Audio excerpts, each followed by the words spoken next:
The following video is going to involve some information that may come across as actual information. For my safety, I'm going to call it infotainment.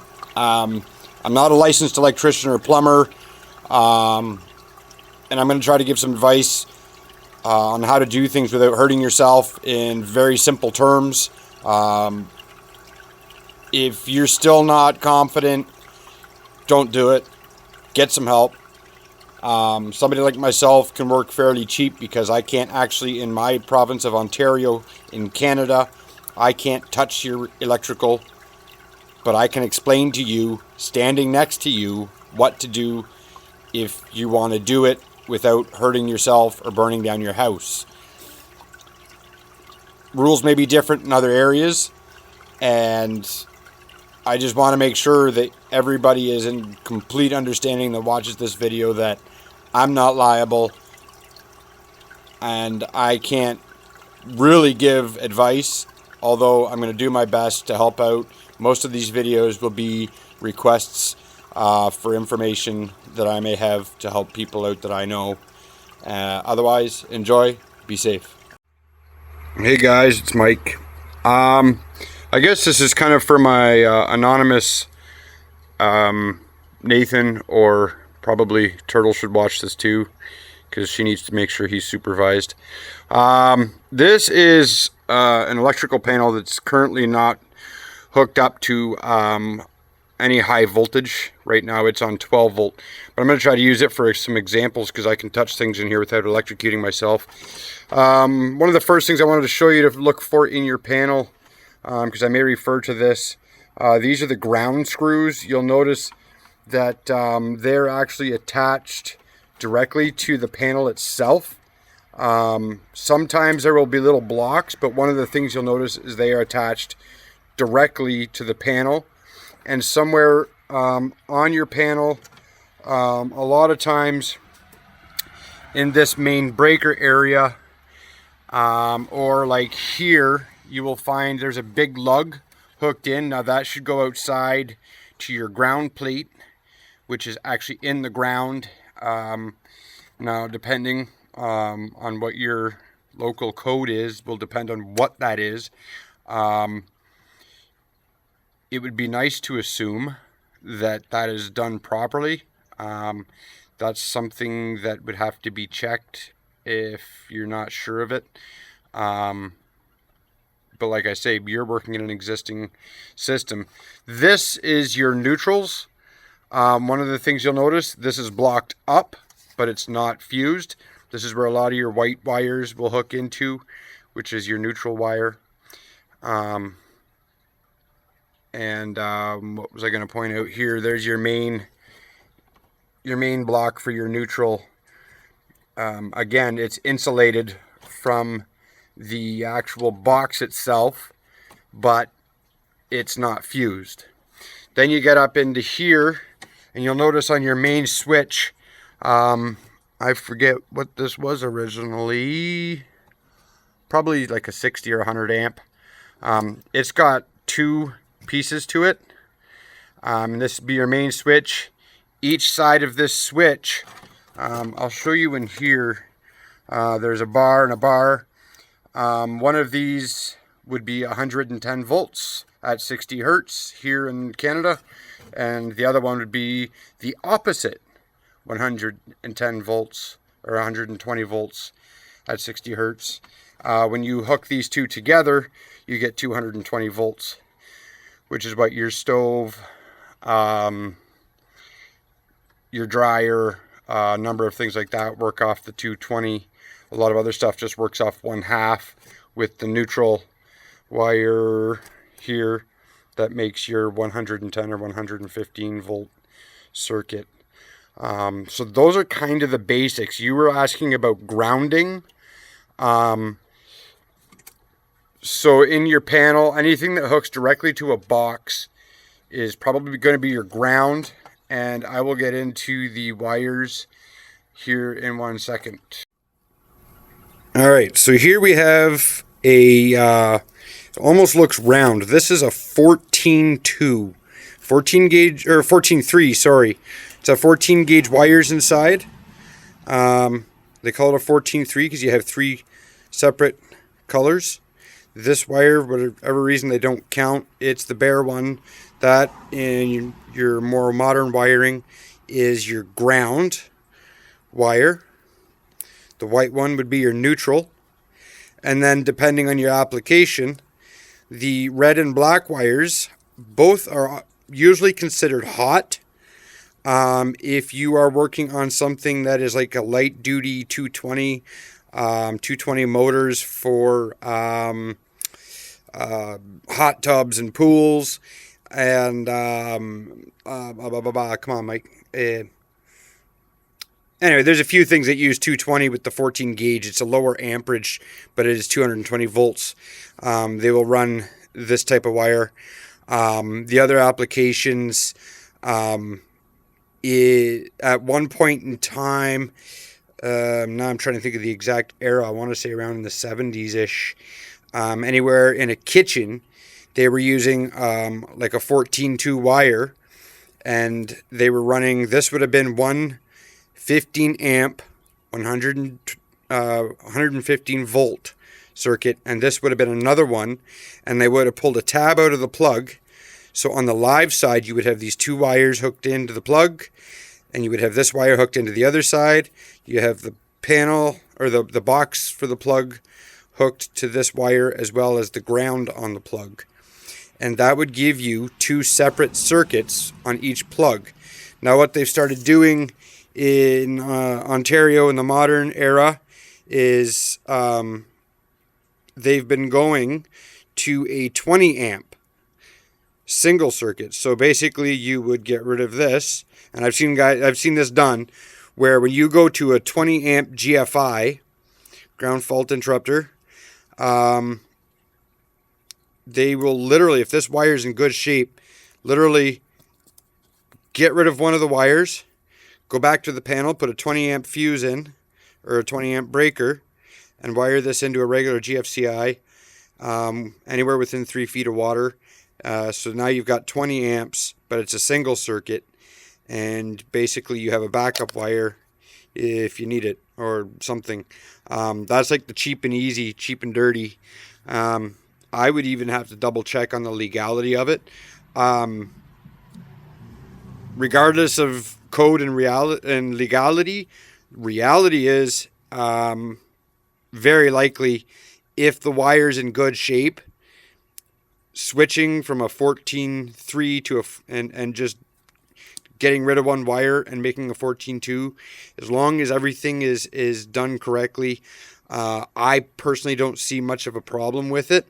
The other thing you could do is just leave it as a 15 amp, chance blowing the breaker once in a while, and if it is something that's going to be an issue, you can always fix it later.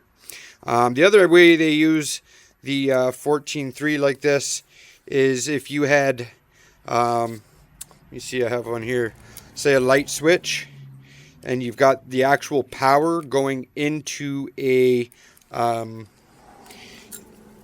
actual power comes into a light box here, say. And so what you would do is you would come out with your full-time live on, say, the black. You'd come into your switch, hook the black to one pole, hook the red to the other pole, so that you can switch them open circuit or closed circuit. And then your red wire would go to the lamp in the box. So that's the other thing you'll see. Try not to get confused. A lot of times if you pull these old things apart, when you go to, say, put in a ceiling fan or something, you'll see a bunch of black wires bundled up and a bunch of white wires bundled up. Your ground's all hooked away to one area, and then you'll find a red wire hanging out there, and that's the one that'll be hooked into whatever the old fixture was. And so that's really, if you leave everything else alone and you're not going to change the switch, or even if you are and you think of it as a separate thing, you're really just taking your lamp off of this pole and somewhere on a white wire, and then you're reconnecting those, and you would leave your constant live there. So that's kind of a place you'll see that. The other place is in baseboard heating, which is a 220, I guess like a 220 motor, although they kind of make those a little bit different depending on the era. So that's that. Over here is a regular 14.2. This is kind of what you see that they daisy chain in between plugs. It's just a very simple white wire, black wire in your ground. And so that makes it pretty simple as far as, you know, that's your live, that's your neutral, that's your ground. Always, I mean, realistically and legally and everything else, I mean, this ground wire, you're not going to ever have it connected in too many places. But if you're going to hook it up, the biggest thing is to make sure it's hooked in well, so that it's connecting, because you could hook this to 10 different places. If they're all bad connections, you cross a wire, you're still going to have a problem with getting electrocuted. And certain appliances nowadays don't like to work without the ground wire, which I think is maybe part of your question. You were asking about hooking in a GFCI. Much to my amazement, I don't have one right now, or that I can find. I usually have a small stockpile of things like that, so that's slightly irritating. So here's another kind of wire. It's shielded.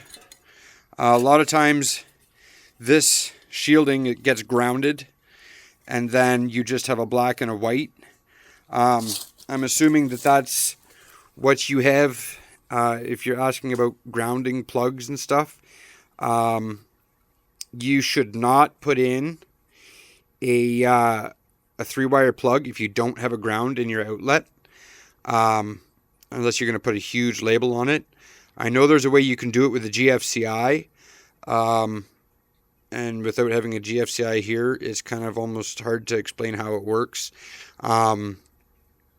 If you find that you have cable like this, you can use that as a ground that works. Again, making sure, I mean, this one here in particular, I think is an aluminum case, so you want to make sure your connections are good. If you're going into steel, they have a compound you can put on to keep the corrosion down to a minimum, so that you can keep a good connection. If all else fails, the other thing you can do and get away with a lot of times in older houses, as long as it's an actual bundle of wire and not a spool and bobbin type, is you can end up doing kind of a union, twisting your wires around each other, and then maybe even electrical taping them off. And if you can get access, a lot of times you can wiggle a brand new wire through fairly successfully, especially if the guy that did the original electrical work that you're trying to update, a lot of times you can do that if he was ever so slightly sloppy on the holes and left a little bit of space. You got to try to keep this as small as possible, and a lot of times you can slip it through without too much trouble. The other thing I've done and seen done in a pinch where there was a time or a time or safety and immediate need issue, I have taken pieces of wire. Now I prefer to use a heavy gauge yellow, or I have also used green, because green is your other, like in a lamp fixture, like a ceiling fan, they will use a green wire for their ground. And so then if you can trace that extra wire, I thought I had a green wire here. If you can run that green wire somewhere and get it towards your panel and hook it in to the ground of your panel and then into your outlet or whatever it is you're trying to make sure it's grounded, you have won that battle as far as I'm concerned. Legally, I'm not sure, or by code, if I would have to look that one up to see if it's correct. But if it's an issue, personally, I would rather see it done wrong with a good ground that you know for sure is grounded, if you're concerned about that, than, say, putting in a 3-prong plug with no ground and not a GFCI and causing a problem. So that's kind of, like I say, this running a separate wire is probably not the legal way to do it, but it is one way to do it and have a ground that's going to be better than nothing. Say it's a temporary setup or what have you. But yeah, that's kind of the first little bit of that. I'm gonna have to get myself a GFCI. I should set up some circuits to actually like wire up on camera so I can show you some of the little tricks. I'll shake you around a bit here. Crazy little things that I've found over the years is, you know, using, say, a pair of wire cutters like this.